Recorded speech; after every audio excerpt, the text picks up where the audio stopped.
The rain had always been a comfort to Marcus, but tonight it felt like a taunt. Each drop that hammered against the corrugated metal roof of their tiny rented house was a tiny, cold fist.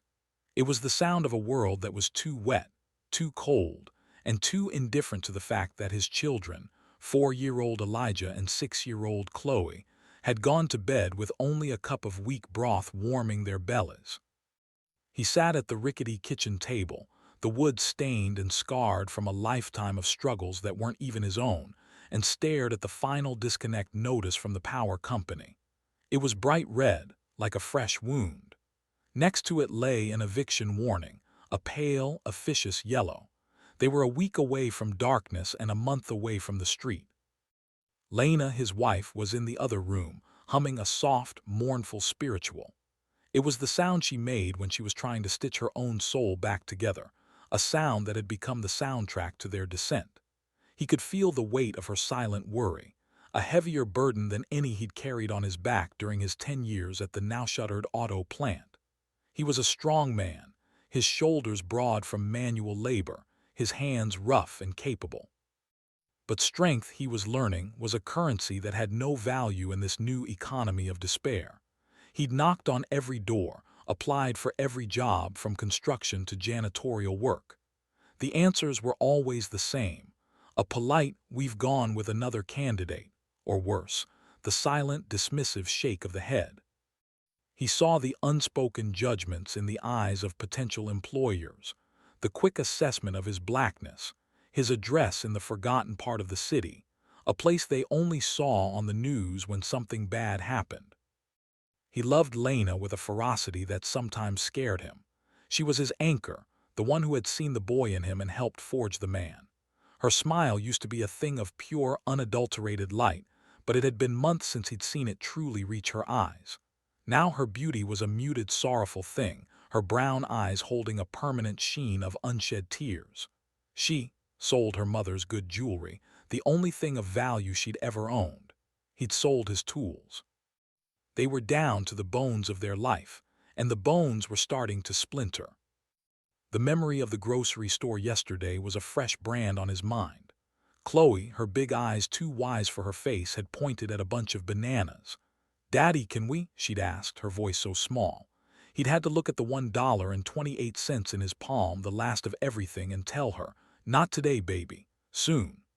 The look of quiet acceptance on her face, the way her little shoulders had slumped, had broken something inside him. It was a specific, paternal agony, the knowledge that you cannot provide the most basic sustenance for the lives you helped create. It was in that hollowed-out state, 2 days later, that he found himself walking through the manicured, obscenely green streets of Crestview Heights. He was there to see about a landscaping job a guy at the bus stop had mumbled about.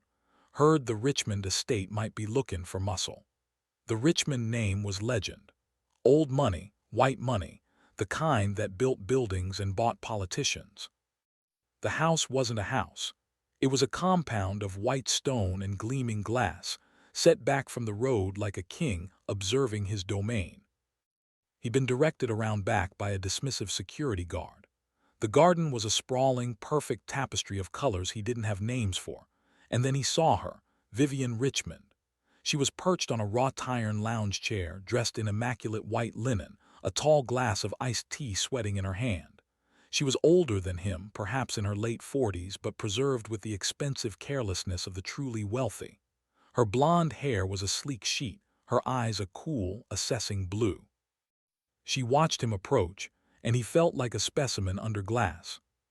"You're the man about the landscaping?" she asked, her voice smooth as the whiskey his father used to drink on rare, good days.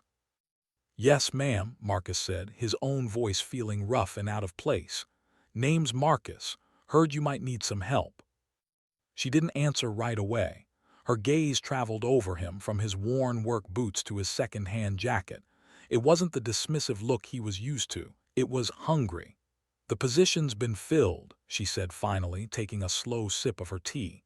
"But perhaps there's something else you can help me with. Come inside. It's starting to get hot out." A warning bell, faint and distant, chimed in the back of his mind. But the memory of Chloe's resigned face was louder. He followed her through sliding glass doors into a room so vast and cool, and filled with silent, expensive things that it stole his breath. The air smelled of lemons and money. She poured him a drink, a single malt that burned a path of fire down his throat. She talked about her life, her loneliness, her husband who was always in Tokyo or Zurich. He provides, of course, she said with a wave of her hand that encompassed the entire mansion. But he doesn't see me. A man like you understand what it is to want, don't you? To feel a deeper hunger. Marcus felt a cold sweat break out on his back. He knew exactly what she was doing, the transaction she was proposing without saying the words. The ugliness of it curdled the whiskey in his stomach. He was a married man, a man of faith, a man who loved his wife. But he was also a father who had failed. "I should go," he said, standing up, his legs unsteady. $5,000, she said, her voice quiet but sharp as a scalpel. "For an hour of your time. Think of what that could do for you, Marcus. I see the holes in your shoes. I see the desperation in your eyes. It's the same look I see in the mirror, just for different reasons." $5,000. It was a mythical sum. It was light and heat and food for months. It was a buffer against the abyss. It was his daughter eating a banana. The number hung in the air between them, shimmering and foul. He saw Lena's face, her trusting eyes, and felt a wave of nausea so strong he had to grip the back of the chair. This was a betrayal of everything they were. But letting his children go hungry, letting them be thrown out into the cold, was that not a greater betrayal? The internal war was a brutal, swift thing. His soul screamed in protest, but the primal, paternal instinct to provide, to protect his young at any cost, roared louder. It was a choice between two kinds of destruction, and he chose the one that would keep their bodies alive, even if it meant murdering a part of his own. He turned back to her, his face a mask of shame. He didn't speak. He just gave a single, grim nod. What followed was the longest hour of his life. It was not an act of passion, or even of desire. It was a clinical, detached transaction in a bedroom larger than his entire house.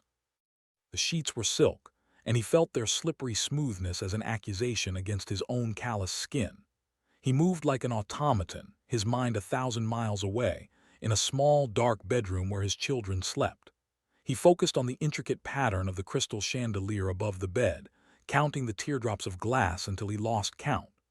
Vivian's touch was possessive, marking, as if she were buying not just his body, but a piece of his struggle, adding it to her collection of exotic experiences. When it was over, she rose without a word, went to an elegant desk and wrote out a check. She handed it to him, her expression one of cool satisfaction, as if she'd just acquired a difficult-to-find antique. He took the check. The paper felt like acid against his fingers. He stuffed it into his pocket and walked out of the house, out of Crestview Heights, without looking back. The sun felt obscenely bright. He walked until he found a check-cashing place in a part of town that understood such things. He paid the exorbitant fee and left with a thick stack of cash. The weight of it in his pocket was immense, a physical manifestation of his sin. He went to the grocery store first. He bought milk, eggs, bread, cheese, chicken, rice, beans, and fruit.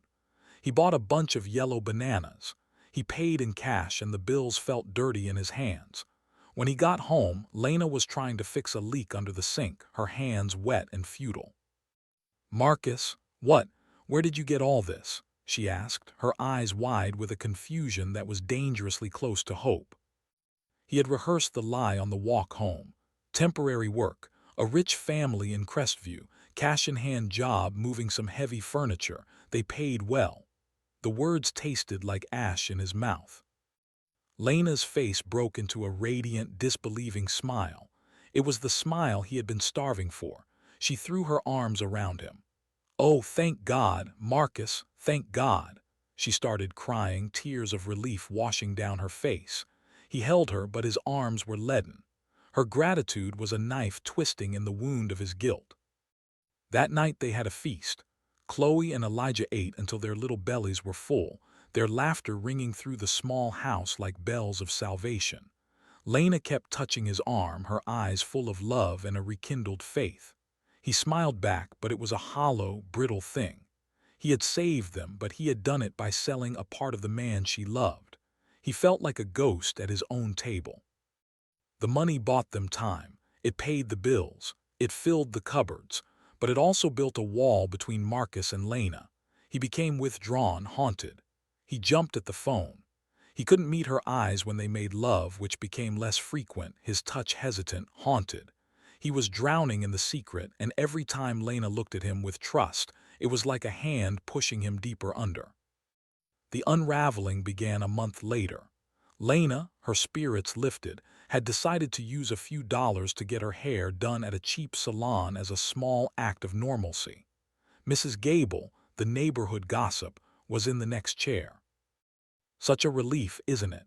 Mrs. Gable had said, her voice dripping with false sympathy. "When a man finally finds his footing. My niece cleans for the Richmonds, up in Crestview. She said she saw your Marcus leaving there a few weeks back, said he looked like he'd seen a ghost. Vivian Richmond, well, she has certain tastes, if you catch my meaning. Likes to slum it with men from the other side of town. Pays them handsomely, I hear. Must have been some furniture he was moving." The world stopped for Lena. The hum of the hair dryers, the smell of the chemicals, it all faded into a roaring silence. She looked at Mrs. Gable's smug, pitying face in the mirror, and the pieces clicked into place with a devastating final clarity. The sudden cash, his distance, his shame, the furniture-moving job. It wasn't a job, it was a transaction. Her husband, her Marcus, had. She didn't remember paying or leaving the salon. She walked home, her body numb, her mind a storm of shattered images. Marcus playing with Elijah on his shoulders. Marcus holding her the night her mother died. Marcus, the day they got married, vowing to be her shelter. And now Marcus selling himself to a rich white woman for money. The racial element added a layer of profound historical humiliation. It wasn't just betrayal. It was an echo of a brutal past, a power dynamic that made her feel sick to her soul. When Marcus came home that evening, having spent another day fruitlessly looking for real work, he knew immediately that something was wrong. The house was dark and silent. Lena was sitting at the kitchen table, in the same chair he'd sat in that rainy night. The grocery store bananas were on the counter, now brown and spotted. She didn't look at him. "Lena, baby, what's wrong?" he asked, his heart hammering against his ribs like a trapped bird. She finally lifted her head. Her eyes were not filled with tears. They were dry, burning with a cold, terrifying fire. "I saw Mrs. Gable today," she said, her voice eerily calm. "She sends her regards. She was so happy that the furniture-moving job at Vivian Richmond's paid so well." Marcus felt the floor drop out from under him. The blood drained from his face. All the air left his lungs. He opened his mouth to deny it, to cling to the lie, but the truth was written in the stark agony on her face. He slumped into the chair opposite her, his head falling into his hands. "Lena, Was it worth it, Marcus?" she whispered, the calm beginning to crack, revealing a bottomless pain. "Were the bananas worth my husband? Were the light bills worth our marriage?" He told her then. The words tumbled out in a choked, broken stream. The rain, the disconnect notices, Chloe's face, the offer, the silk sheets, the check. He spared himself nothing, painting himself as the villain he believed he was. "I was desperate," he finished, his voice a ragged sob. "I saw no other way. I did it for you, for the kids. I am so, so sorry." Lena listened, her body rigid. When he was done, a long, heavy silence filled the room, broken only by the sound of his ragged breathing. He expected screaming. He expected her to throw him out. He expected a fury that would shatter the windows. He did not expect what came next. She stood up slowly, her movements deliberate, as if carrying an unimaginable weight. She walked over to him. He flinched, expecting a blow, but she didn't hit him. She placed her hands on his shoulders, her touch sending a jolt through his trembling body. "Look at me, Marcus," she commanded, her voice low and thick with emotion. He forced himself to meet her gaze. The fire was still there, but it had transformed. It was no longer a fire of destruction, but of forging. "I am not shocked that you did this," she said, each word measured and heavy. "I am shocked that the world we live in brought you to this. I am shocked that a man as good and as strong as you had to make a choice between his family's survival and his own soul." Her voice broke. "I am your wife. Your pain is my pain. Your humiliation is my humiliation. They didn't just break you, Marcus. They broke us." Tears finally streamed down her face, but they were not tears of weak sorrow. They were tears of righteous, shared anger. "That woman, she didn't just buy your body. She tried to buy your dignity. She tried to buy our love, and she thinks she succeeded." Her hands tightened on his shoulders. "But she didn't. Because our love isn't for sale. It's the one thing they can't take from us, no matter how poor we are." Marcus stared at her, utterly stunned. This was not forgiveness, not in the simple sense. It was something deeper, more profound. It was solidarity. It was an acknowledgement that the true enemy was not his moment of weakness, but the system of poverty and prejudice that had engineered that moment. "The money is gone," he whispered. "The money was always going to be gone," she replied. "But we are still here, you and me. We are still here."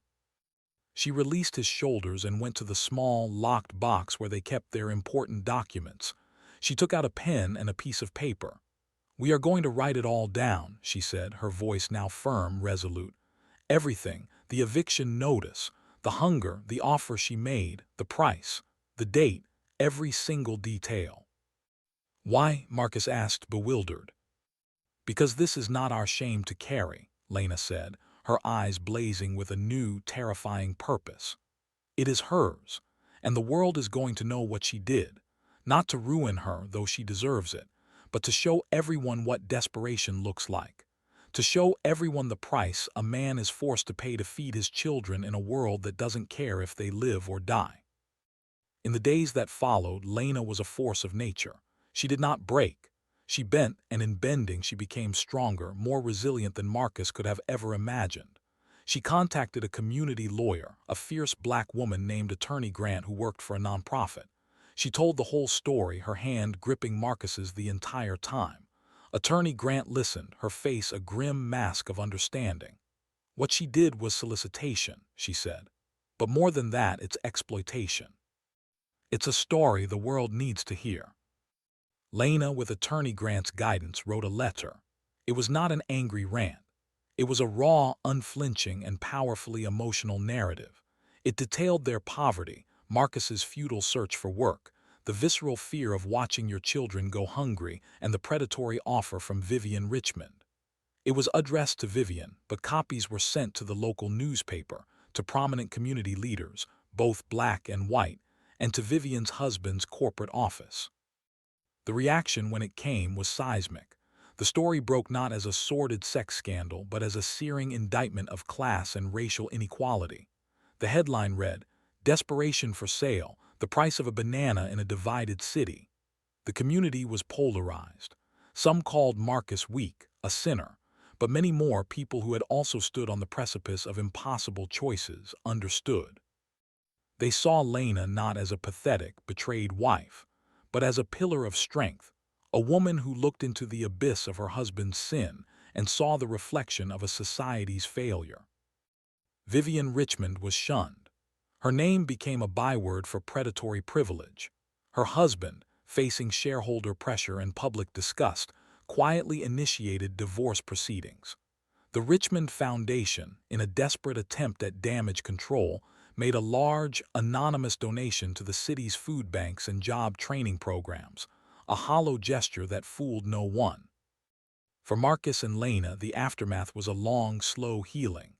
The public exposure was excruciating, but it also burned away the poison of the secret. They went to counseling, paid for by a fund set up by readers of the article who had been moved by their story.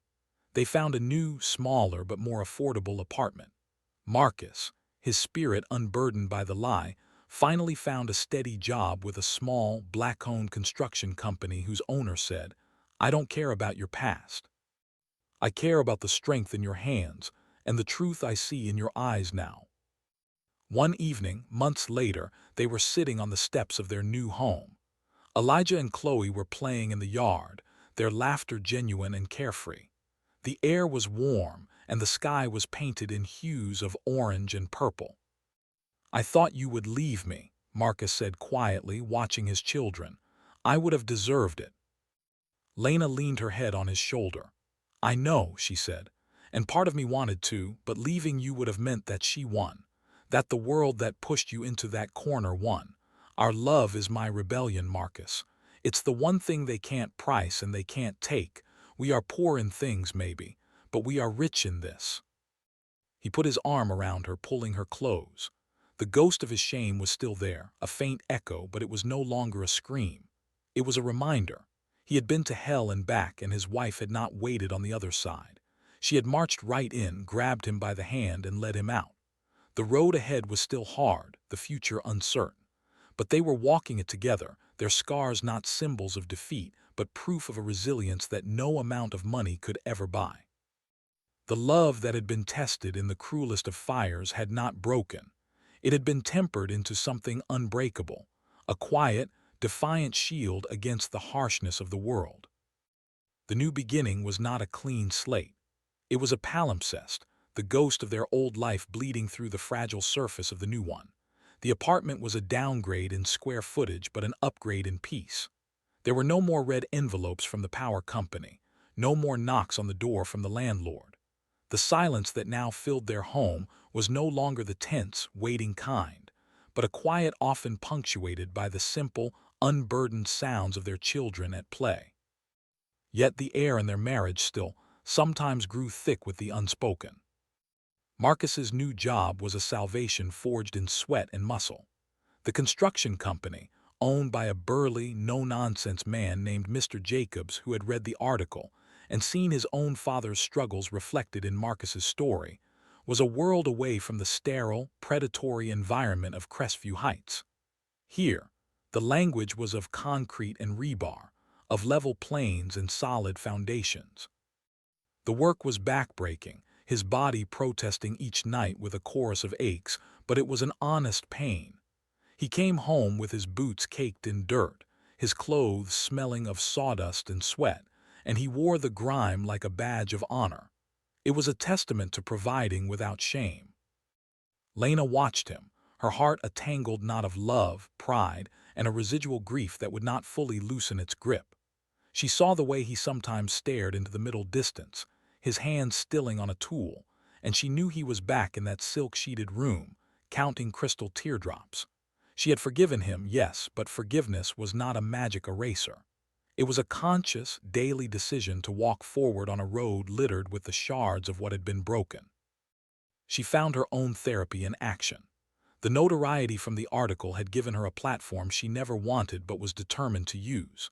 She started volunteering at the community center where Attorney Grant did pro bono work, organizing food drives, and more importantly, a support group for women navigating the brutal intersection of poverty and systemic neglect.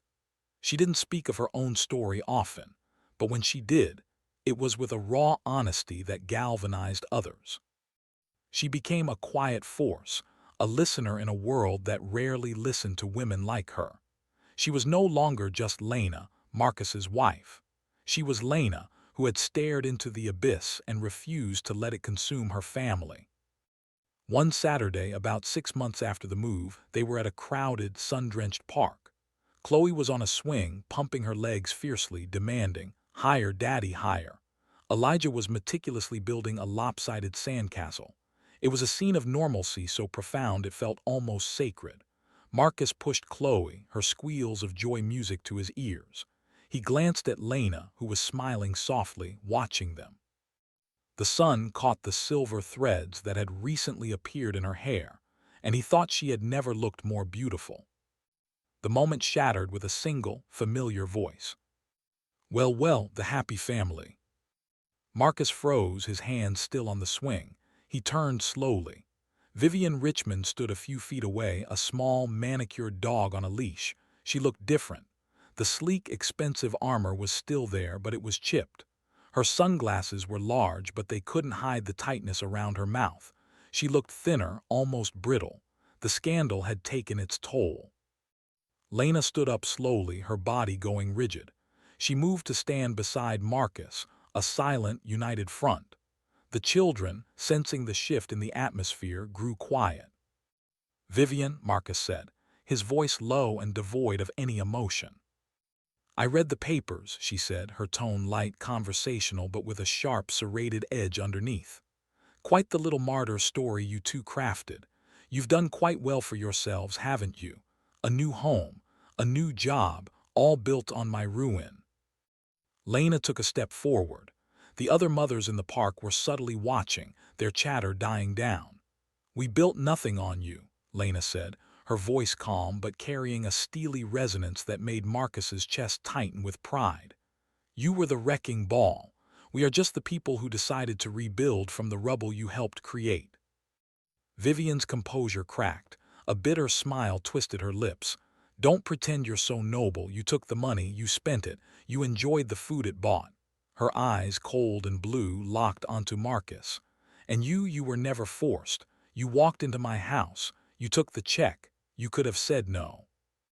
It was the poison she had been feeding him in his own mind for months, spoken aloud.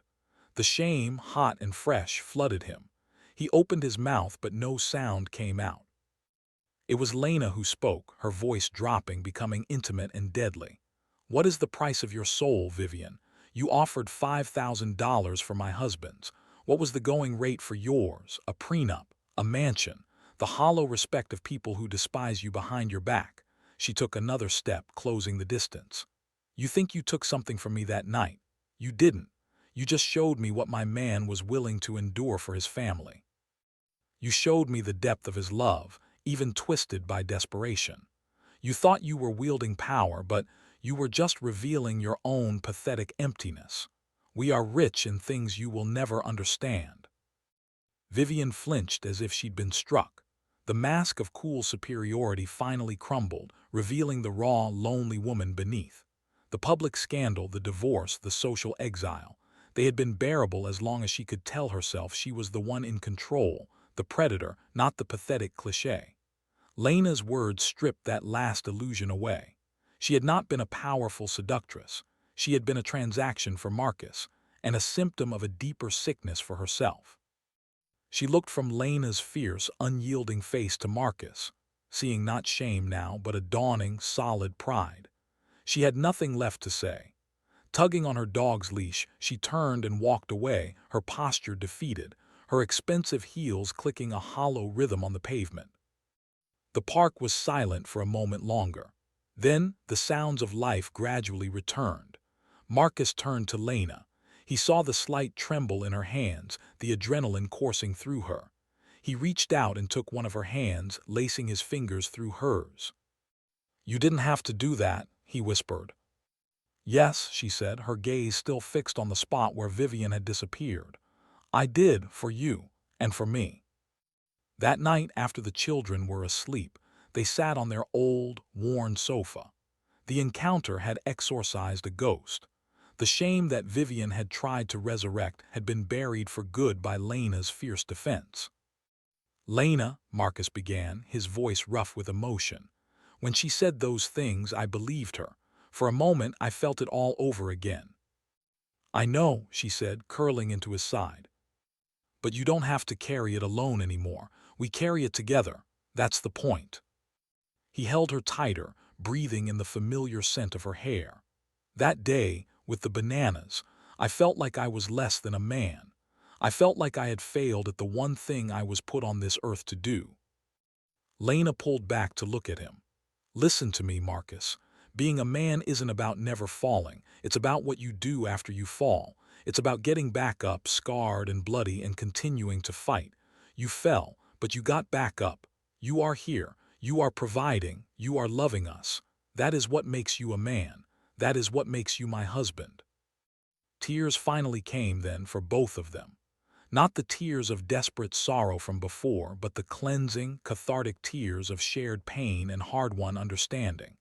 They wept for the innocence they had lost, for the brutal choice that had scarred them, and for the resilient, imperfect love that had refused to die. The years that followed were not a fairy tale.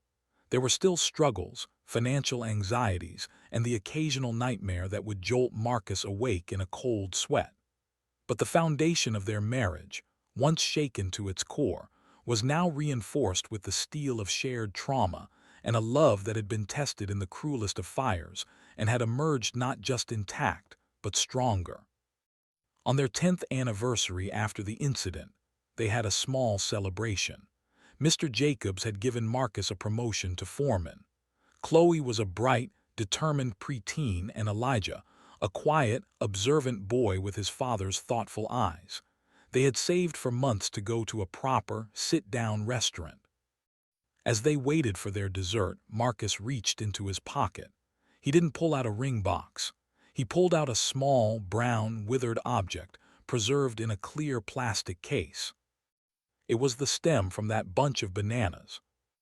Lena stared at it, her eyes wide, then filled with tears. She understood immediately. "I kept it," Marcus said, his voice thick. "As a reminder of the depth I sank to, yes, but mostly as a reminder of why I did it, and of the woman who saw the why and refused to let the how destroy us." He took her hand. "This stem represents the worst day of my life, but you turned it into a symbol of the best of us, our resilience, our love." Lena took the plastic case, holding it gently in her palm. It was the most profound, most unorthodox, most them gift she had ever received. It wasn't a denial of their past, but a testament to their journey through it. "I love you, Marcus," she said, her voice steady and sure. "All of you. The man you were, the man you became in that darkness, and the man you are now." He leaned across the table and kissed her, a deep, tender kiss that held a lifetime of sorrow, forgiveness, and an unbreakable bond. They were still poor in the ways the world kept score, but seated there in the warm glow of the restaurant, surrounded by the family they had fought hell to keep whole, they felt like the richest people on earth. The story of the poor black man who slept with the rich white lady was not a story of sordid betrayal anymore. It was the story of how, in the aftermath of a seismic shock, his wife's love had left everyone shocked by choosing not to crumble, but to rebuild, stronger, more beautiful, and forever resilient. The restaurant's ambient noise, the clink of silverware, the low hum of conversation, faded into a distant murmur around their small table. The dried banana stem, encased in its simple plastic, lay between them on the white tablecloth, a relic more powerful than any jewel. It was their scar, their trophy, their covenant. Marcus watched Lena's fingers trace the outline of the plastic case. He saw not just the woman before him, but the entire treacherous path they had walked. The memory of that night, the silk sheets, the feeling of his soul detaching from his body, would always be a part of his cellular makeup. But now, it was a memory that had been integrated, like a grave injury that had healed, leaving behind a stiffness that reminded you of your survival, not just the pain. "I never thought," Lena began, her voice husky with emotion, "I never thought we'd be here like this, feeling whole." "We're not just whole, Lena," Marcus said, his hand covering hers on the table. "We're different. We're stronger in the broken places, like that kintsugi pottery Mr. Jacobs' wife is always talking about."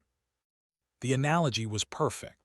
The art of repairing broken pottery with gold lacquer, understanding that the piece is more beautiful for having been broken. Their marriage was now a vessel filled with the gold of forgiveness, resilience, and a love that had been tested in the most brutal of crucibles.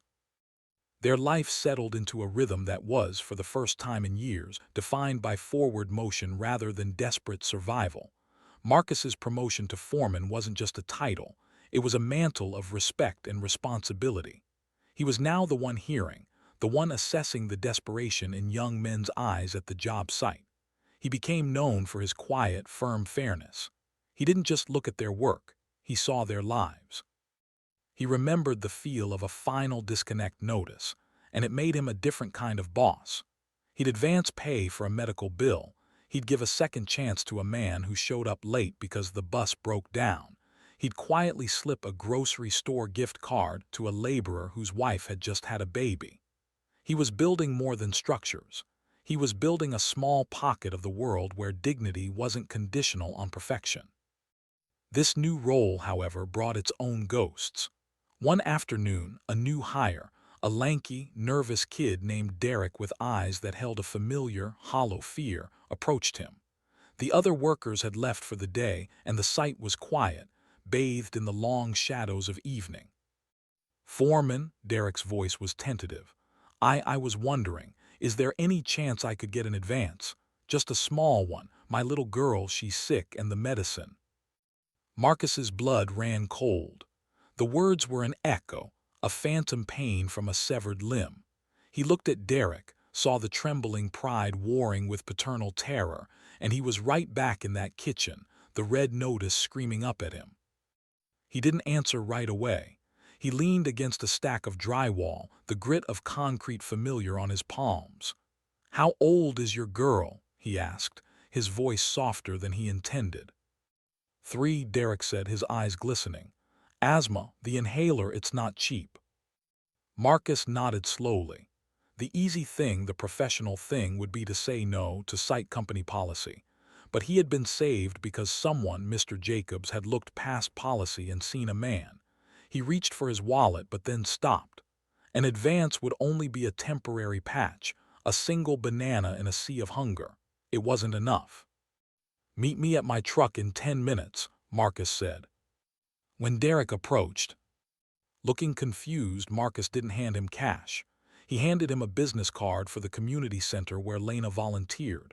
"Go there tomorrow. Ask for Lena. Tell her I sent you. They have a fund for this, for medicine. They can help you navigate the insurance, get you connected to programs. It's not a handout," he added, seeing the shame flare in Derek's eyes. "It's a bridge. We all need a bridge sometimes." Derek took the card, his hand shaking. Why are you doing this?" Marcus looked out over the skeletal frame of the building they were erecting, a structure that would soon house families, their own dreams and desperations. "Because someone once gave me a bridge when I was drowning," he said quietly. "And my wife taught me that we don't just cross it ourselves. We make sure it's strong enough for the next person." Meanwhile, Lena's work at the community center had evolved. She was no longer just a volunteer, she was a pillar. She had a preternatural ability to see the unspoken shame in the eyes of the women who came through the doors, the same shame she had conquered. She started a program she called the Unbroken Circle, a weekly meeting where women could speak their truths without judgment. The lies they told their children when there was no food, the things they'd pawned, the compromises they'd made with their pride.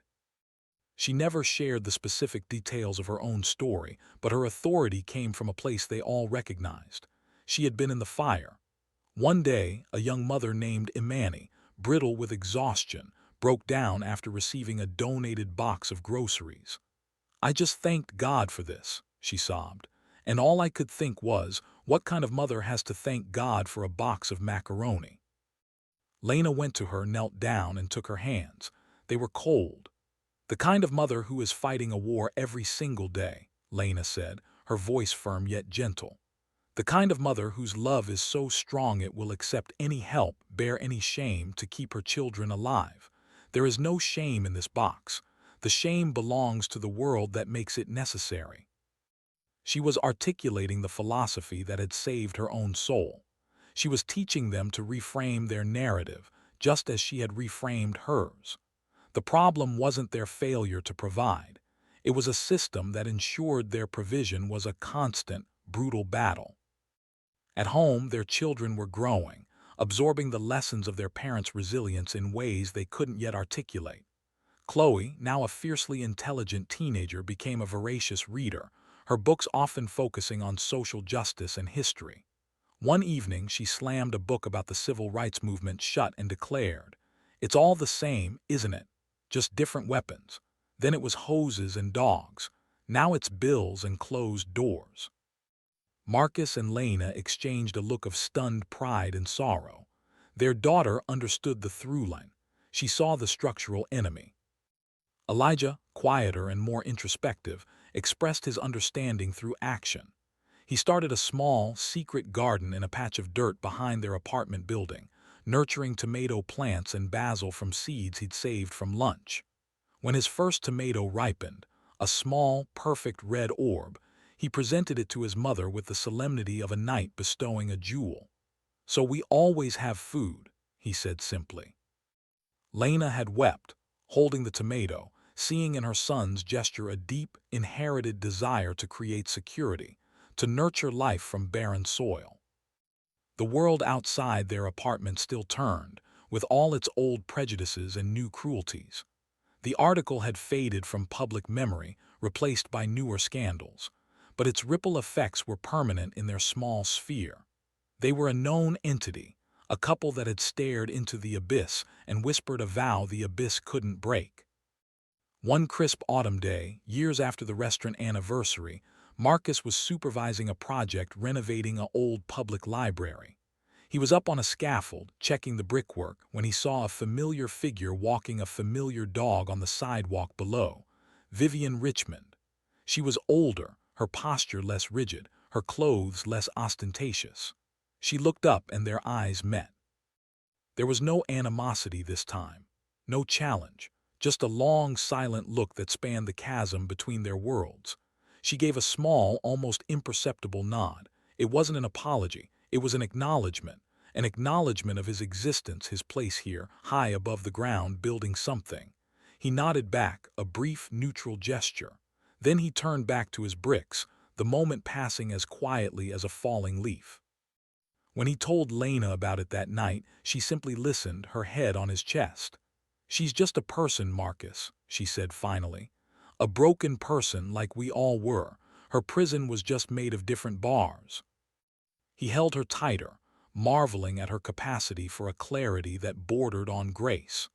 The woman who had every right to be consumed by bitterness had chosen to be refined by it instead. That night Marcus dreamed not of silk sheets and crystal chandeliers, but of that bunch of bananas.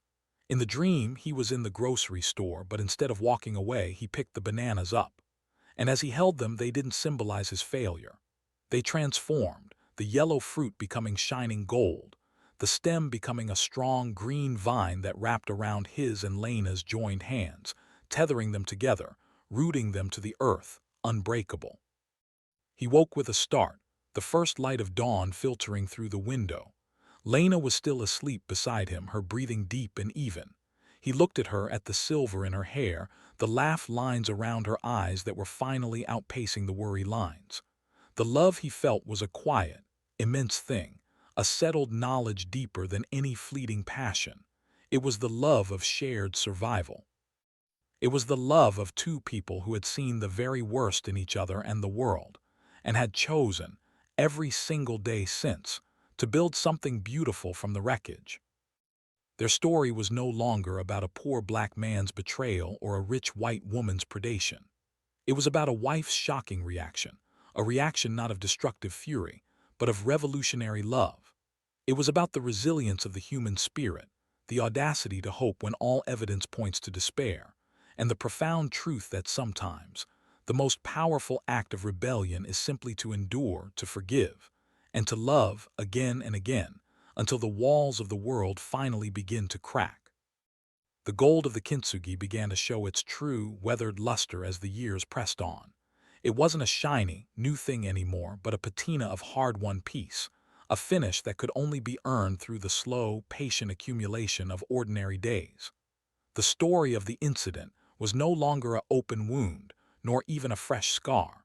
It was a historical landmark in the geography of their lives, a place they sometimes visited in memory, but no longer lived in. Marcus, in his mid-40s now, found his body speaking to him in a new language of creaks and protests that the younger men on his crew couldn't yet understand. He'd come home, his knees complaining from a day on the scaffolds, and Lena would have a heating pad waiting. The care was different now. It was less about emergency triage for the soul and more about the gentle, mundane maintenance of a life built together. He still had moments, fleeting but sharp, where the ghost of his shame would brush against him, the smell of a particular perfume in a crowd, the sight of a sleek, expensive car. But now, instead of freezing him, it would simply make him reach for his phone and send a text to Lena, Love you, thinking of you. It was his way of planting his flag in the present, of reaffirming the life he had now. Lena's work at the community center had blossomed into something she'd never imagined. The Unbroken Circle had become a non-profit in its own right, with grants and a small staff. She was now Director Lena, a title that still felt foreign and powerful on her tongue. She was invited to speak on panels about urban poverty and community-led solutions. She never used the pulpit to preach her own story, but the knowledge of it was the steel in her spine. She spoke with an authority that came from having been a statistic and refusing to remain one. One afternoon, she was mentoring a young, fiery college intern named Maya who was full of theory and righteous anger. "But how do we actually change the system?" Maya demanded, frustrated after a day of dealing with bureaucratic red tape. "It feels like we're just putting band-aids on a hemorrhage." Lena smiled, a slow, knowing smile. She thought of Marcus's bridge. She thought of the banana stem still in its case on her dresser. "We change it by building a new one right next to the old, broken one," she said. "One person, one family, one bridge at a time. You can't take down a fortress with a single blow, but you can build a city of tents around its walls until the people inside can no longer ignore the world they've built out here. We are the city of tents, Maya, and we are building." At home, their children were becoming their own people, shaped by the past but not defined by it. Chloe, at 17, was a force of nature. She had her mother's fire and her father's quiet determination. She'd been awarded a full scholarship to a prestigious university to study political science. The night she got the letter, the family celebrated with a homemade cake. But later, as Marcus helped her pack a box of books, he found a well-worn copy of the newspaper article from all those years ago, carefully preserved in a plastic sleeve. "Chloe?" he asked, his voice gentle. She looked up from folding a sweater, her expression unguarded. "I've had it for a while, Dad." "Why?" "To remember," she said simply. "Not the bad part, the part where Mom stood up, the part where you kept going. It's my history, too. It's why I'm going to do what I'm going to do." He felt a lump in his throat. He had spent years fearing the moment his children would learn the full, sordid truth, imagining their judgment and disgust. He never imagined it would become a source of their strength. Elijah, at 15, was different. He had no interest in grand speeches or systemic change. His rebellion was a quiet one. He spent his free time in the community garden he had expanded behind their building, now a thriving patch of green in a sea of concrete. He'd convinced the landlord to let him use the space and had gotten a small grant for supplies. He taught the younger kids in the building how to plant seeds, how to care for the soil. He found a deep, abiding peace in the simple logic of nature. You put in the work, you nourish the earth, and it provides. It was his answer to the chaotic, unpredictable economy of man that had once brought his family to its knees. One Sunday, Marcus found him there, his hands black with soil, carefully staking a tomato plant. "Your mom, waiting for dinner, son," Marcus said, leaning against the makeshift fence. Elijah nodded, not looking up from his task. "Just gotta finish this one. The soil's good here. It'll yield a lot." Marcus watched him, this son of his who spoke the language of the earth. "You know, when you were little, all I could think about was keeping food on the table. I never had the time or the spirit to think about growing it." Elijah finally looked up, his eyes so like Lena's, calm and deep. "I know, Dad. That's why I do it. So you don't have to worry about that anymore. So we always have something that's ours that we made." It was a forgiveness so complete, so woven into the fabric of their daily lives that it left Marcus breathless. It wasn't spoken, it was acted. It was grown. The final piece of their healing came from an unexpected place. Lena received a formal letter in the mail from a law firm representing the now-dissolved Richmond Family Foundation. With it was a check. It wasn't a massive sum, but it was significant. It was described as a retroactive community impact grant for the Unbroken Circle based on its documented success. There was no personal note, no signature from Vivian. It was cold, legal, and final. Lena showed the check to Marcus that evening. They sat at their kitchen table, the same table where so many years ago their world had fallen apart. The check lay between them, just as the disconnect notice once had. "What do you want to do?" Marcus asked, his voice low. Lena stared at it for a long time. It wasn't blood money anymore. It was just money. The power it had once held over them, the power to seduce, to shame, to destroy, was gone. It was neutered. "We cash it," she said finally, her tone decisive. "We take every single dollar and we use it to build more bridges. We'll name the new after-school program it funds after Chloe. We'll buy tools for Elijah's garden expansion. We will take what was meant to break us and use it to strengthen everyone else." She looked at Marcus, a fierce, triumphant light in her eyes. "That's how we win." And that is what they did. The money was absorbed into the good they were creating, its toxic origins purified by their intent. It was the ultimate act of alchemy. Decades later, on the day of their 30th wedding anniversary, they stood together on the balcony of the modest house they now owned, looking out at the neighborhood they had never left. The community center was a bustling hub. The garden was a small oasis. Their children were grown, out in the world, building their own bridges. Marcus's hair was fully silver now. Lena's framed her face in a cloud of soft gray. He put his arm around her, pulling her close. The past was a long, receding road behind them. "Do you ever think about what would have happened?" he asked, his voice rough with age and emotion. "If you had thrown me out, if you had screamed and raged." Lena leaned her head against his shoulder, the familiar, solid comfort of him the greatest wealth she had ever known. "All the time," she whispered, "and then I think of all we would have missed. This." She gestured to the life around them. "We built this, Marcus, not from nothing. We built it from the pieces of what was shattered, and it's more beautiful than anything we could have imagined." He nodded, tears in his eyes. There were no more words needed.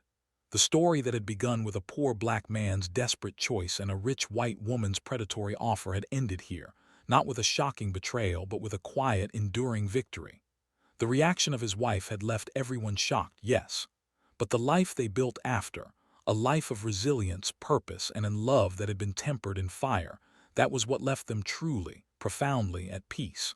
The world had tried to write them a tragedy.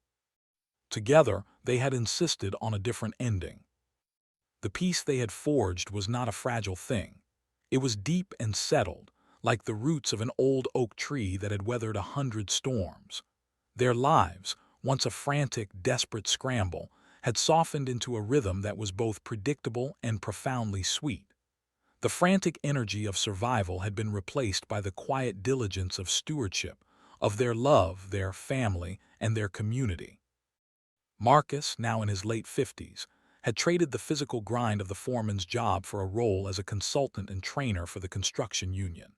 His body, with its aching knees and a lower back that complained when the rain was coming, was a living archive of every beam lifted, every foundation poured. But his voice, once heavy with shame, was now an instrument of wisdom. Young apprentices, green and full of bravado, would sit in trailers during lunch breaks and listen to the old foreman talk. He didn't lecture about load-bearing walls or plumbing codes. He spoke about the architecture of a man's character, about bearing weight with integrity, about building things that last. He never mentioned Vivian Richmond or the silk sheets, but the lesson was always there, woven into the subtext. You are more than your worst moment. Your value is not in your hands alone, but in the heart that guides them. Lena's hair was a magnificent cloud-like silver, a crown she wore with unassuming grace. The unbroken circle was now a cornerstone of the city's social fabric, its model replicated in 3 other neighborhoods. She had stepped back from the day-to-day operations, becoming more of a guiding elder, a sage presence who would come in once a week to sit with the new directors, her questions gentle but piercing, always steering them back to the core principle. See the person, not the problem. She spent her free time with Marcus, taking slow walks through the park, holding hands like teenagers. Their conversations were less about rebuilding and more about reminiscing, about tracing the map of their lives with a sense of wonder at the distance they had traveled. Their home was quieter now, with Chloe a lawyer for a nonprofit environmental agency in another state and Elijah running a successful urban agriculture co-op. But it was far from empty. It had become a sanctuary. Chloe would call, her voice crackling with the same passionate fire Lena had once directed at a world that sought to break her, and she would talk for hours about her cases, about holding corporations accountable. She was her mother's daughter, fighting the system with the law as her weapon. Elijah was a quieter but no less potent force.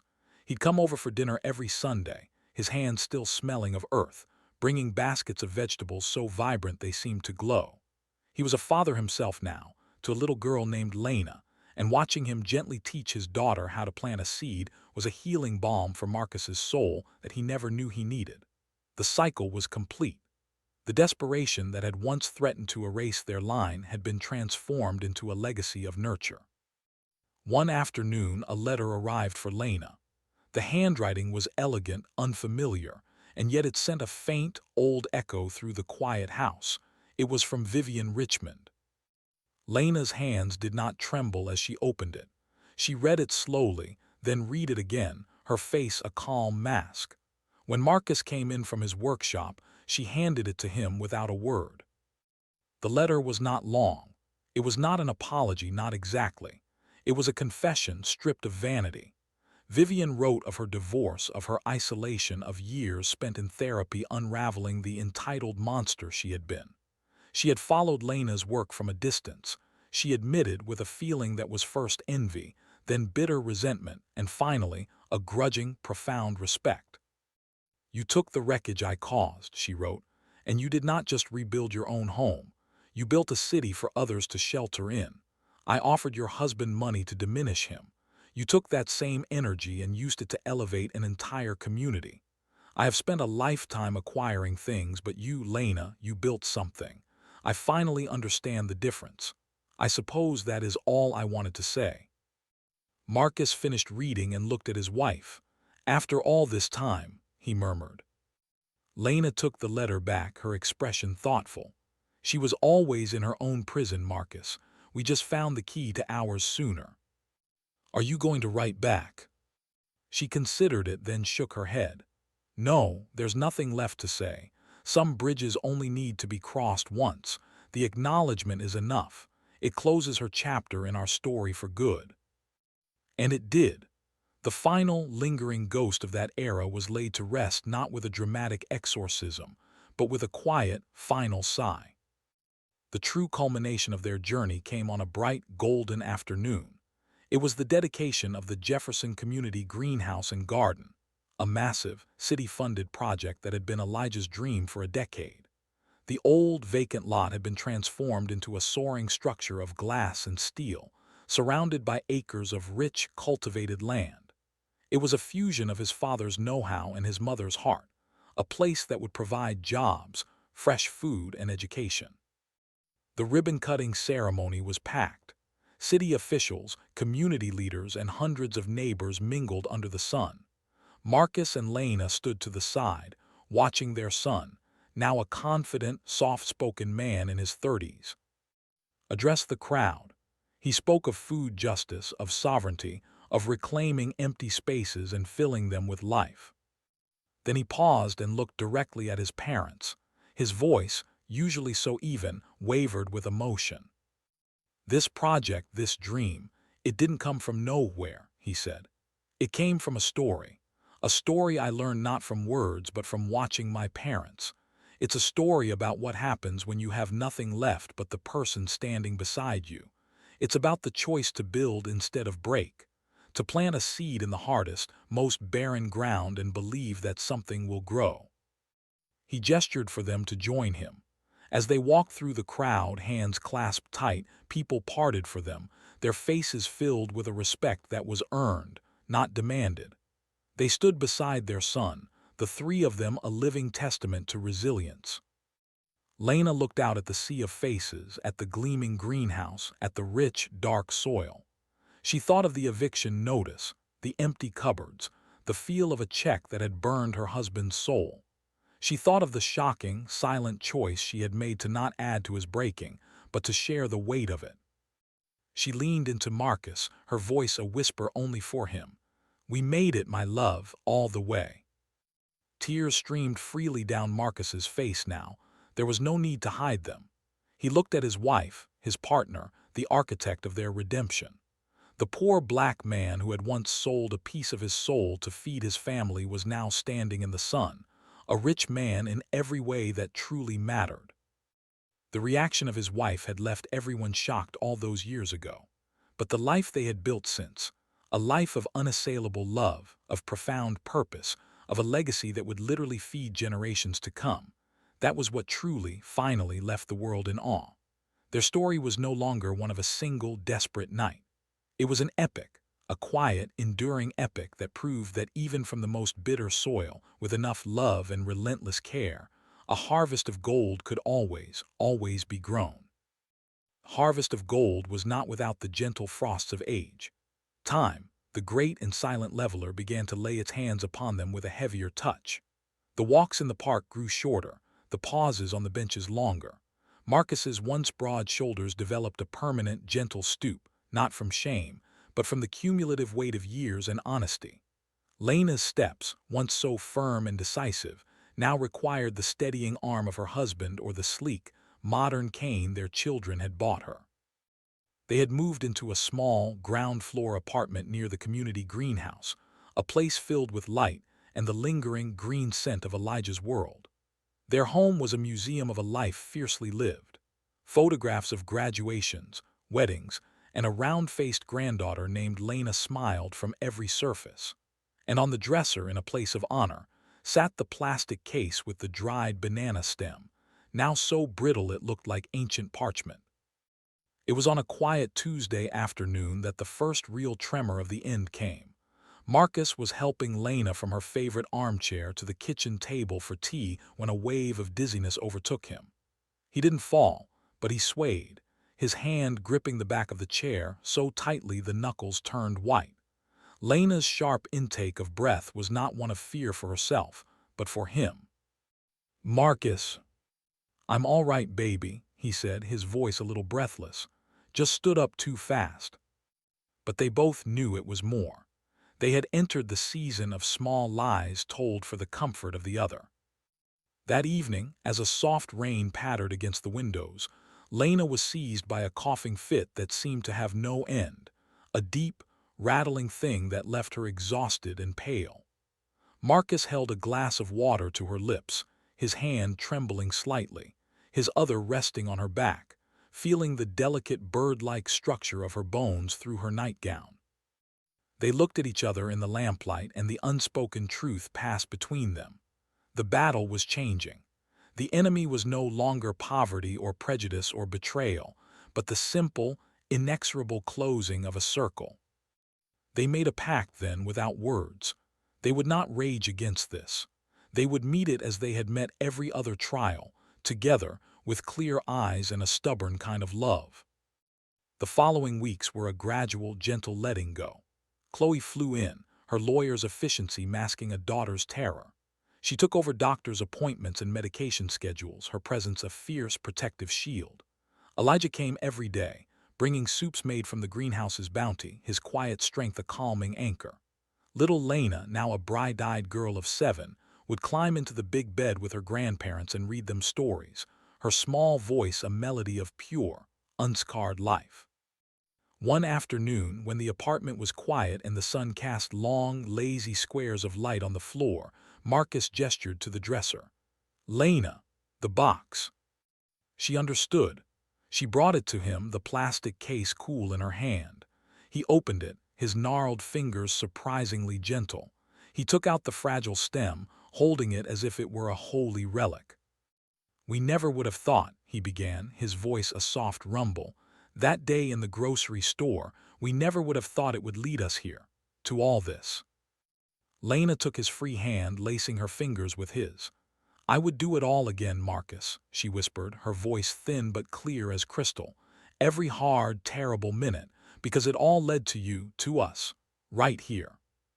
He looked at her, really looked at her, seeing not the frail woman in the bed but the fierce girl he'd married, the resilient mother of his children, the warrior who had rebuilt their world. "You were the shock, Lena," he said, tears welling in his old eyes. "Your reaction, it shocked the hell out of me. It shocked the hell out of everyone. But most of all, it shocked the hell out of the darkness. It showed it that it couldn't win." She smiled, a slow, radiant smile that erased the years of pain from her face. "We won, Marcus. We really did." He closed his eyes, the stem still held carefully in his palm. He was back in the kitchen, the rain hammering, the red notice screaming. He was in the silk-sheeted room, his soul floating near the ceiling. He was in the park, hearing Lena's voice slice through Vivian's venom. He was at the greenhouse dedication, standing in the sun. The memories, once so painful, now flowed together like a single, powerful river, carrying him forward. He felt Lena's grip tighten on his hand. He opened his eyes and turned to her. Her breathing had changed. It was slower, deeper, like a tide going out. "Lena," he whispered. "I'm here, my love," she breathed. "I'm right here." He knew.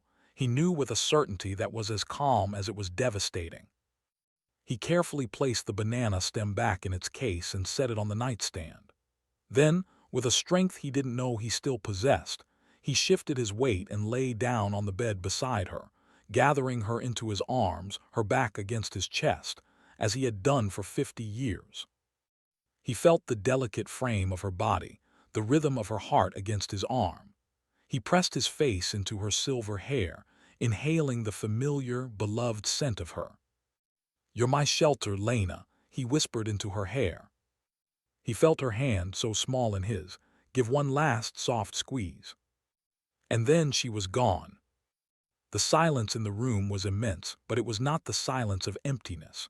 It was a full, profound silence, heavy with a love that had been completely and utterly spent. Marcus held her for a long time until the square of sunlight on the floor had faded into twilight. He did not weep. There was a strange, soaring peace in his chest. She had crossed the final bridge, and he had been there to hold her hand as she did. When Chloe and Elijah found them later, they did not cry out in shock. They saw their father, holding their mother, his face etched with a grief so deep it was indistinguishable from grace. They saw the plastic case on the nightstand, the ancient stem inside, a silent witness to the end of the long, long road. The reaction of the wife had left everyone shocked once. Her choice to love, not leave, to build, not break, to forgive the unforgivable. But her final, quiet departure, cradled in the arms of the man for whom she had moved mountains, left them with something else entirely.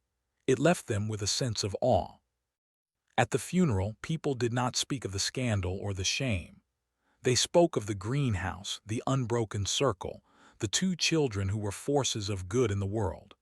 They spoke of a love that became a legend, not because it was perfect, but because it was real and relentless and stronger than anything life could throw at it. Marcus lived for another 6 months. He spent his days in the greenhouse, sitting in a wheelchair, his granddaughter on his lap, telling her stories about her grandmother. He told her about a woman whose love could change the world. He died peacefully in his sleep, the plastic case with the banana stem on the pillow beside him. They were buried together under a single headstone. It did not list their accomplishments or their ages. It bore only their names, the dates of their long marriage, and a simple, 5-word epitaph that said everything that needed to be said. They shocked the hell out of darkness. The silence after Marcus was not an empty one. It was a silence woven through with memory, a tapestry so rich and dense it almost had a sound of its own, the hum of a life fully lived, a love thoroughly spent. For Chloe and Elijah, settling their father's affairs was not a sad chore, but a final, sacred pilgrimage through the landscape their parents had created. The small apartment felt like a holy site. The air still held the faint, mingled scents of Marcus's sawdust and Lena's lavender soap.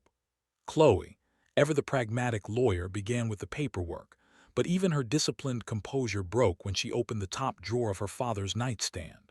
There, beside his reading glasses, was the plastic case. Inside, the banana stem had crumbled slightly during the move to the nursing home, leaving a dust of fine, brown fragments at the bottom of the container. It was no longer a stem, but a relic in the truest sense. Elijah, when he saw it, did not say a word. He simply placed a hand over his heart and bowed his head. The object that had symbolized their father's deepest shame had been transformed, through their mother's alchemy, into the foundational stone of their entire family history. It was their Exodus story, their Passover lamb, their reminder of a captivity they had escaped. The will was simple. Everything was to be split between them, but it was the non-material bequests that held the weight. To Chloe, he left his gift for words and for fighting the good fight. To Elijah, he left his understanding that what you build with your hands can save your soul. And to his granddaughter, little Lena, he left a single, sealed letter. They gathered in the living room, the three of them, Chloe, Elijah, and his daughter, as the 7-year-old carefully opened the envelope with solemn concentration. "My dearest Lena," she read aloud, her voice clear and piping. "Your grandma was the best thing that ever happened to me. She taught me that love isn't about being perfect. It's about showing up even when you're broken and helping each other put the pieces back together. Be like her. Be kind, be strong, and never, ever be afraid to shock the darkness. Love, Grandpa Marcus." Little Lena looked up, her eyes wide. "What darkness, Daddy?" Elijah gathered her into his arms, his voice thick. "The darkness of being unkind, baby. The darkness of giving up.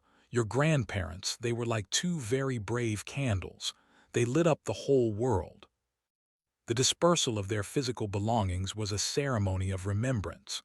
Chloe took her mother's well-worn Bible, the pages soft as cloth, the verses about resilience and shelter heavily underlined. Elijah took his father's old metal toolbox, each tool worn smooth by his hands, each nick and scratch a story of a wall built, a roof raised, a family sheltered. The community's memorial for them was not a single event, but a slow, organic unfolding of gratitude. At the greenhouse, a brass plaque appeared on the main bench where Marcus used to sit. "In honor of Marcus Jefferson, who taught us that a strong foundation is built with integrity, not just concrete." At the Unbroken Circle, a new initiative was launched, the Lena Jefferson Emergency Bridge Fund. It was designed for moments of acute, crushing crisis, the exact kind of moment that had once driven a man to a rich woman's door. The application form drafted by Chloe included a question: "What is one thing, no matter how small, that gives you hope?" It was her mother's question, designed to force a perspective shift, to find the tiny, green shoot in the cracked concrete. Years flowed into years. Chloe became a formidable force in environmental law, her arguments sharpened by the knowledge that pollution and poverty were old friends. She never married, but her life was full of deep friendships and the fierce, consuming love of her work. She visited her brother and niece often, and on the anniversary of her mother's passing, she would always call him. "Do you think they'd be proud?" she asked him one year, her voice softened by the distance of a phone line. Elijah, watching his teenage daughter Lena, who now insisted on being called Lenore, tend to the greenhouse's new aquaponics system, smiled. "They don't have to be proud, Chloe. They're at peace. We're the ones who have to carry the light now. And we are." Lenore, at 16, was a fascinating fusion of her lineage. She had her grandmother Lena's penetrating gaze and her grandfather Marcus's quiet, observant nature. But she had a fire all her own, a 21st-century fearlessness. She ran the greenhouse's social media with an activist zeal, connecting food sovereignty to racial justice and climate change. The story of her grandparents was not a secret to her. It was her origin story, a foundational myth she referenced in her school papers and community talks. For a history project on local heroes, she didn't choose a mayor or a philanthropist. She created a multimedia presentation on Marcus and Lena Jefferson. She used the scanned newspaper article, photos of the banana stem in its case, and recordings of her father and aunt telling their stories. The title was "The Alchemists: How My Grandparents Turned Desperation into a Garden." The reaction in her high school auditorium was not shock, but a captivated, respectful silence. She ended her presentation not with a summary, but with a question to her classmates. "What's the banana stem in your life?" she asked. "What's the thing that feels like shame or failure that you could maybe, just maybe, transform into something that feeds people?" The question rippled out, far beyond the school walls. A local news station picked up the story of the remarkable teenager and the even more remarkable legacy she was championing. One afternoon, a well-dressed, middle-aged woman visited the greenhouse. She asked for Lenore. When the girl approached, the woman, who introduced herself as a documentary filmmaker, said, "Your story, your family's story, it's one of the most powerful I've ever heard. It's about race, class, love, redemption. It's an American epic. I want to make a film about it." Lenore listened politely, her hands tucked into the pockets of her overalls. She then led the woman to the memorial bench, where the plaque for her grandfather gleamed in the sun. "It's not an epic," Lenore said, her voice calm and sure, echoing the quiet authority of the grandmother she'd never met. "It's a love story, a very long, very stubborn love story, and it's not over." She gestured to the thriving plants, to the people from the neighborhood working and learning inside the glass walls. "It's still being written right here. Every time we harvest a tomato, every time the Bridge Fund helps a family, every time I come to work. A film would be an ending. But this," she said, her gaze sweeping over the abundant life around her, "this is just a new chapter." The filmmaker was taken aback. She had expected eager agreement, not this profound, grounded wisdom from a 16-year-old. Lenore smiled, a gentle, forgiving smile. "You can tell people about them if you want, but the real monument isn't something you can film. It's in the soil. It's in the way my dad leads. It's in the way my aunt fights. It's in me." The story was never about the fall. It was always about the getting back up. That evening, Lenore went home and took the plastic case from its place on her father's bookshelf. She didn't see shame or failure. She saw a seed that had been planted in the darkest, most barren soil imaginable and had, through the relentless, shocking power of love, grown into a forest that was now sheltering generations. She held it to her heart, a silent promise to the grandparents whose faces she knew only from photographs. The reaction of the wife had left everyone shocked, but the resilience of the daughter, the son, the granddaughter, that was what would keep the story alive forever. The light they had lit was now a self-sustaining sun, and its warmth would feed the world for a long, long time to come. The legacy was not a static thing, a monument to be visited on anniversaries. It was a living, breathing entity, as vital and demanding as the plants in the greenhouse. For Lenore, the weight of it was both a mantle and a compass. She felt her grandparents' presence not as ghosts, but as a charge in the very air she breathed, a constant, low hum of purpose. The documentary filmmaker had been politely, firmly turned away, but the encounter had stirred something in Lenore. It made her realize that the story, their story, was vulnerable to being misunderstood, to being packaged and sold as a simple tale of triumph over adversity. The truth was messier, more nuanced, and far more sacred. It was a story that demanded to be lived, not just told. She began a project of her own, quiet and unannounced. Using the recordings she'd made of her father and aunt, along with her own reflections, she started to compile what she called the Garden Journal. It wasn't a linear history. It was a collection of principles, a philosophy of resilience, rooted in the lives of Marcus and Lena. One entry, titled "On Barren Soil," was just a picture of the banana stem and 3 sentences. "The most profound growth begins in the most broken places." Desperation is not a character flaw, it is a soil condition. The first seed to plant is always a choice, the choice to believe something can grow here. She shared it with no one at first. It was her own act of communion, a way of stitching her soul to the tapestry her grandmother had woven. Meanwhile, Elijah watched his daughter with a quiet awe. He saw Lena's clarity in her eyes and Marcus's thoughtful patience in her demeanor. He had spent his life tending to the physical world, to the tangible yields of seeds and soil. Lenore was tending to the intangible harvest, the legacy of the spirit. One evening, he found her in the greenhouse long after closing, sitting on her grandfather's bench, the old plastic case in her hands. "You think about them a lot," he said, sitting beside her. The scent of damp earth and growing things was a comfort. "All the time," Lenore replied, not looking up. "I keep thinking about that word. Shocked.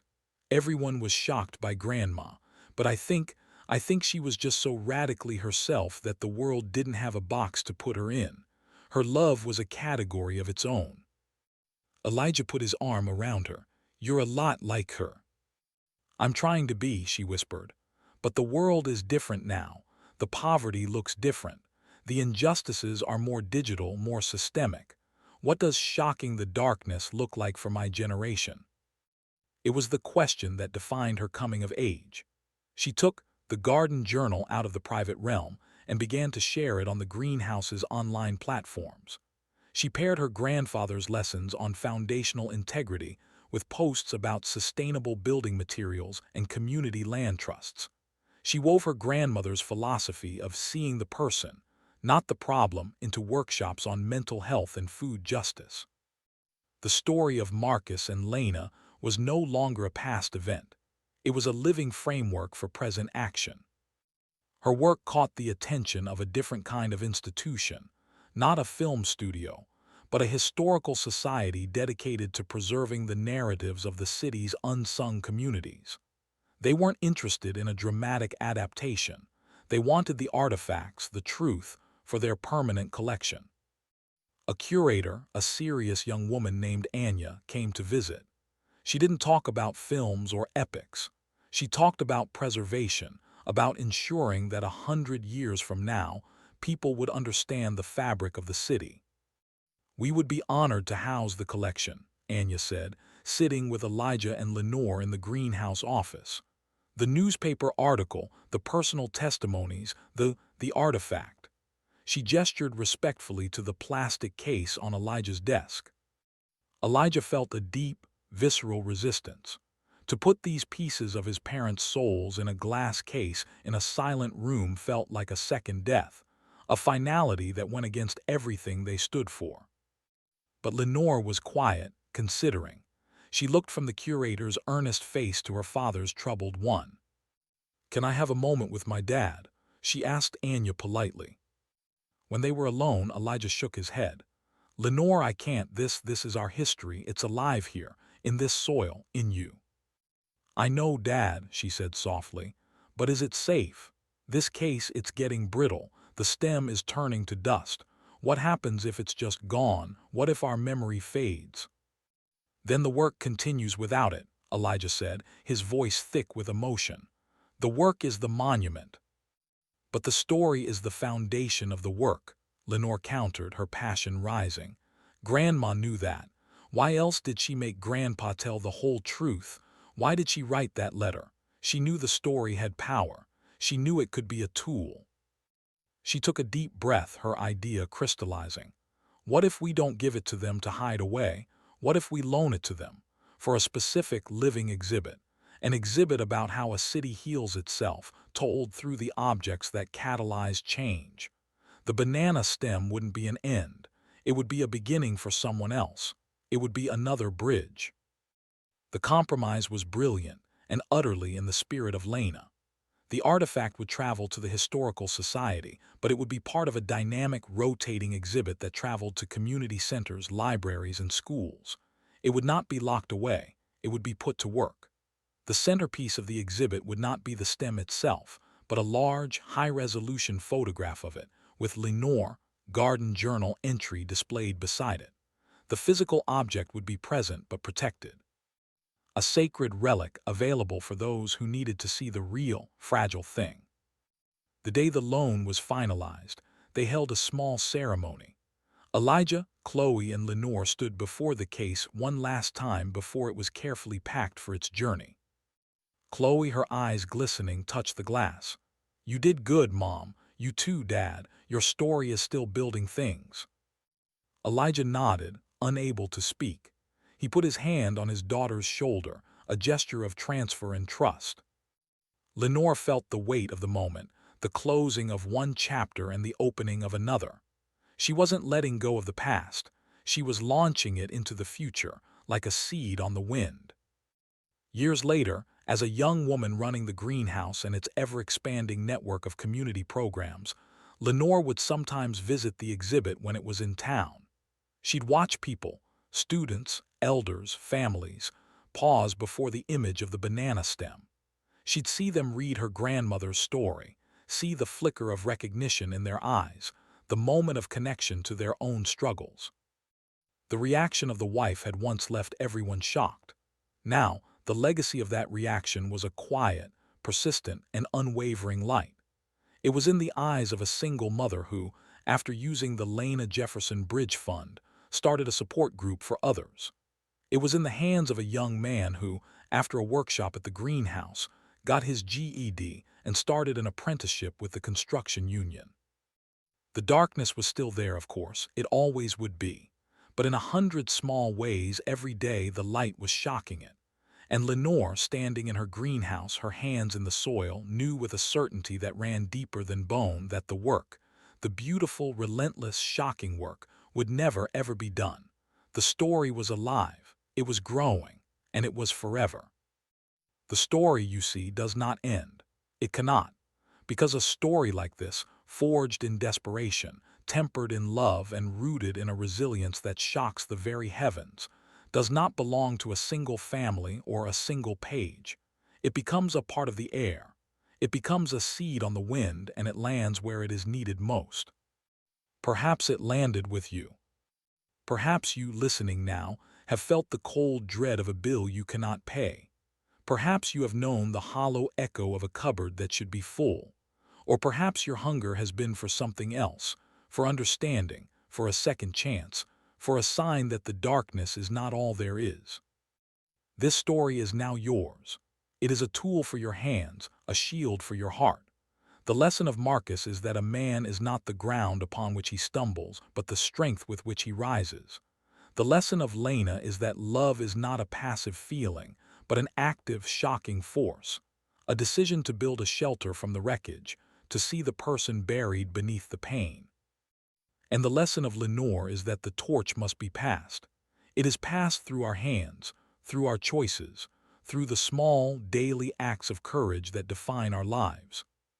This story was never just about them. It is about us, all of us. And so, as the final words settle, the narrative makes its gentle, inevitable shift, from the tale on the screen to the life in your world. The voice that has carried you through this journey now speaks not just of Marcus and Lena, but to you directly. AI voice tone shifts slightly, becoming more intimate, speaking to the listener. If this story has found a home in you, if it has stirred something, or comforted you, or given you a sliver of strength you didn't have before, then the legacy is alive. Right now. The work is not done. The garden always needs more gardeners. If you want to ensure stories like this continue to be told, stories of raw humanity, of impossible choices, and of the love that endures through it all, then consider joining this community. Your subscription is more than a button. It's a vote for more light, for more truth. It tells the algorithm that depth matters, that substance has a place here. And in the comments, that is where the garden truly blooms. That is our modern-day unbroken circle. Tell us, what was the moment that resonated most? What is your banana stem, the symbol of a past struggle that you have transformed or are fighting to transform? Share your story. Your reflection adds another row to this ever-growing garden, another thread to this unbreakable tapestry. This is not an end. It is an invitation. Lenore in her greenhouse feels a change in the air. It is not an ending but a vast, quiet connection. She looks up from the soil as if sensing a million hearts now beating in rhythm with the story her grandparents lived. She smiles, a slow, knowing smile, and gets back to work. The planting never really stops. Subscribe, comment, join us, and keep shocking the darkness.